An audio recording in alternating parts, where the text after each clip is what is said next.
Hey guys, welcome back to another video. My name is JD Yu-Gi-Oh! Orion, and today I got frogs. Now, sorry I've been gone. I had things to do that was not related to a card game, so I'm sorry for my absence.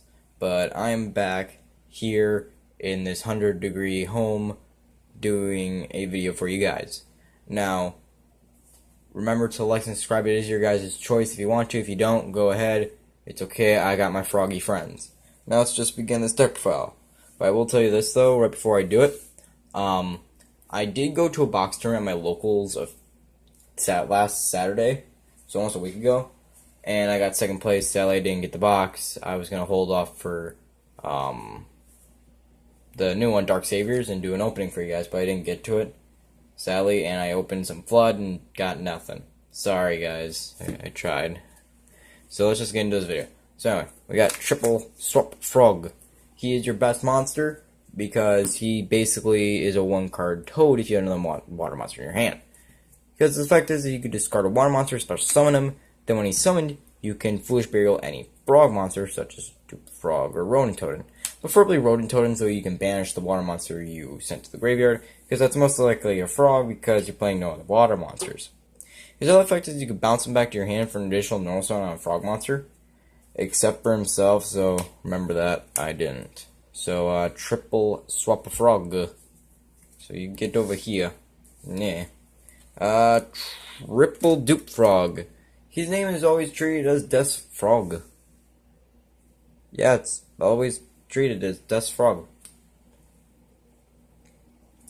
Good thing to know, that's like the best part about him. But its other effect is your opponent can't target any other monsters for an attack except for this guy. So if you have this in Toad out, your opponent can't target Toad, which is really great. And when he leaves the field, you can search for a frog monster, preferably Swap Frog. So, triple dupe frog. Then, double Ronin Totem. This guy, he's great. He's also treated as Death Frog, meaning you can probably play that fusion monster. I forgot, D3S Frog. That guy's great. But anyway, his other effect is that, he can't be used as synchro material, which is okay. We're not playing anything gross. But his effect that makes him really good is you banish a frog from your graveyard, special summon him. Sadly, he can't banish himself. If he could, that'd be fucking amazing. But he can't. So, double Rodent Totem. Now, we're getting into some weird stuff. Now, we went from cool, cute, tiny frogs to emo. So, we're playing 3 Lilith. Now, Lilith is great because she can tribute her, herself or another dark monster to set any of your paleo traps, which is really great because they have such a weird variety of effects that your opponent can not really guess which one they picked. So triple Lilith, and if this is lair on their field, you can tribute one during your turn, then you can tribute your monster during your you can tribute their monster during your turn, then tribute again at the start of their turn, which is really great. So triple Lilith, then double Dog. I just call him Dog because he's a dog thing, wolf, tiger, lion guy with 3 eyes. Anyway, he can discard himself to search a lair, which is really great if you don't have it in your hand. Don't know why you would. You have 3.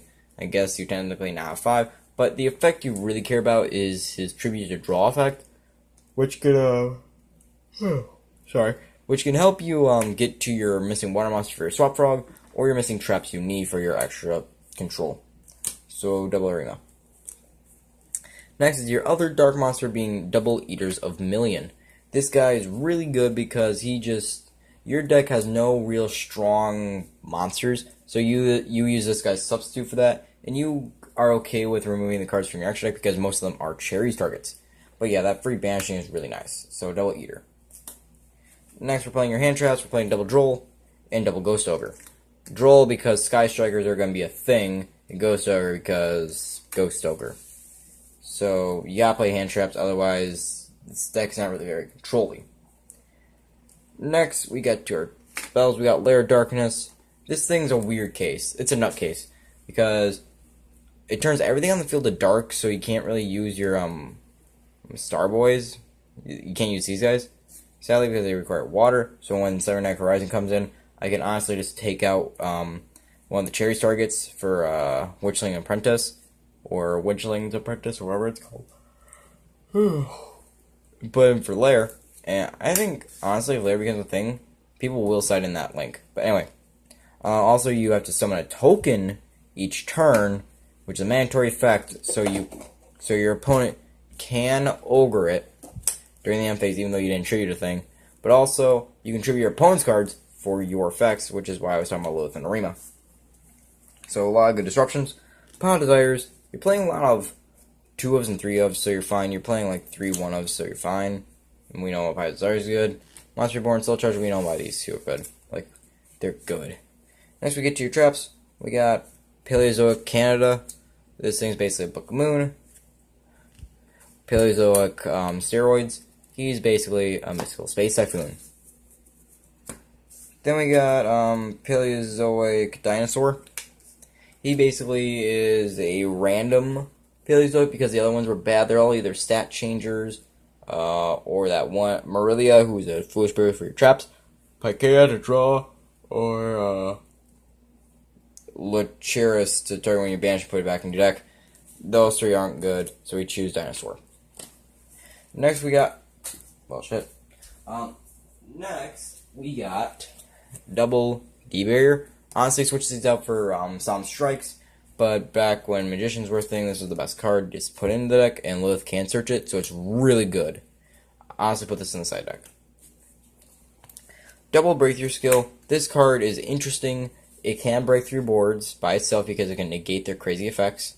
And it's searchable by Lilith because you can activate it, negate an effect, then banish it from your graveyard during your turn. If it says on your turn, negate an effect, which is really nice.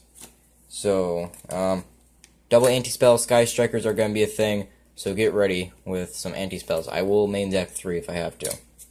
So, triple anti-spell Fragrance, then your 2 Solemns. I would turn this into a Judgment, and I would replace the Dimensional Barriers with Solemn Strikes. So, already we got our deck done in like 7 minutes, so that's pretty nice. Now let's get to the deck check. We're playing 3 Toad, but I only had 1 Toad during the tournament. Don't know how I won with only 1 Toad. Well, I didn't win, but I got 2nd place. I don't know how I got to 2nd place with only 1 Toad. And also, camera, please focus. I'm paying nothing to make you work. But it's fine. Yeah, 3 Toad. Toad's a really broken card in this deck. So, triple Toad. Double Mistar Boy. You only use him for opening link markers. And he boosts your water monsters on the Sealed Blare Up. Opal Bane, you can search your Paleozoic traps, and he is unaffected by monster effects. Also, he allows you to activate Paleozoic traps from your hand, which can be really good, because if you search out like Canada or a Steroids, you can just activate during your opponent's turn and they won't even know it. And you have Sky Cavalry Centaurio, which is basically gets around any boss monster, because you can detach material to return to your hand, return to their hand, so it's non-targeting, non-destruction removal. Next we go for your random cherry targets. Now, these ones I don't have a double helix or any of the new Sky Strikers yet, so this ain't gonna be really big. Master Dark Law because you don't want your cards being banished. ABC Dragon Buster because this deck has a hard time getting over this guy. Gemini Seraphinite because Brilliant Fusion Engine is still there and you want to screw up people and have Dead Garnet. Minerva because Lightsworn variants need this. Cyber Dragon Nova. Now you're probably asking why are you getting rid of Nova instead of Infinity? Because if your opponent tries to go into the Galaxy Soldier engine or has 2 level 5s and they're only playing it for the Nova engine, you can hit the Nova and then they have 2 level 5s still on their board and they're probably going to do nothing because they probably don't have another rank 5 to go into. And if you hit the Nova instead of the Infinity, then you can't go into Nova, and instead they have a dead extra deck card. They have Dead Infinity in their extra deck. So now instead of giving them a free rank 5 Nova, instead you just left 2 level 5 monsters who probably were just there to make Nova, and a dead card in their extra deck. Infinity and Nova. Dante because Dante is Dante. Isolde just to screw up with Gokis. And Hexia because Altergeists are fucking evil. That's the only matchup I lost, was against Altergeist. So that is the main deck. Now let's get into the side deck. I know I need to update this for newer format, but this is what I had beforehand. So we're playing, of course, triple Ghost Reaper and Winter Cherries. Gotta play this if you're playing Frogs because you have such a high amount of open extra deck space. So triple Ghost Ogre, double Zaphion to go against the True Draco or Altergeist matchup, or any Floodgate deck to be quite honest. So yeah, you use this, just flood them out. Also, you can discard this with Swap Frog, so that's actually utility right there.